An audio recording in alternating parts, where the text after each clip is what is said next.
ಒಂದ್ಸಲ ಬುದ್ಧ ತುಂಬ ಪ್ರಚಾರ ಎಲ್ಲ ಪಡ್ಕೊಂಡು ಎಲ್ರೂ ಬರೋರು, ಒಬ್ಬ ಬಂದು ಅವನ ಆಶ್ರಮದ ಬಾಗಿಲಲ್ಲಿ ನಿಂತ್ಕೊಳ್ಳೋನು, ಇವನು ಉಪನ್ಯಾಸ ಕೊಡೋನು, ಎಲ್ಲ ಕೇಳ್ಕೊಂಡು ಹೋಗೋರು. ಇವನು ಬಾಗಿಲಲ್ಲೇ ನಿಂತಿದ್ದವನು ಆಮೇಲೆ ಹತ್ರ ಬಂದು, ಅಲ್ಲ ಸ್ವಾಮಿ ಇಷ್ಟೊಂದು ಥರ ಹೇಳ್ತಿರಲ್ಲ, ಇದ್ರಾಗ ಏಸು ಮಂದಿ ನಿರ್ವಾಣ ಹೊಂದಬಲ್ಲರು ಅಂತ ಕೇಳ್ದ. ಸುಮ್ಮನೆ ಹಂಗೆ ಒಂದು ಉಡಾಫೆಯಿಂದ ಕೇಳ್ದ. ಅದಕ್ಕೆ ಬುದ್ಧ ಹೇಳಿ ಕೇಳಿ ಬುದ್ಧ ಅವನು, ಹೇ ಯಾರಲ್ಲ ನೀನು, ಇಲ್ಲಿ ಅವನಂಗೆ ಕಾಣಲ್ವಲ್ಲ ಅಂತ ಅಂದ.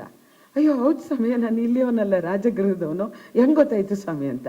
ನಿನ್ನ ಮುಸುಡಿನೂ ನಿನ್ನ ಮಾತನ್ನ ಕೇಳೇನೆ ನಂಗೆ ಗೊತ್ತಾಯ್ತು ಕಣೋ ಅಂತ ಅಂದ್ಬಿಟ್ಟು, ಬಾಬಾ ಎಷ್ಟು ಚೆನ್ನಾಗಿ ಕಂಡಿಡ್ದೆ ಸ್ವಾಮಿ ಅಂತ.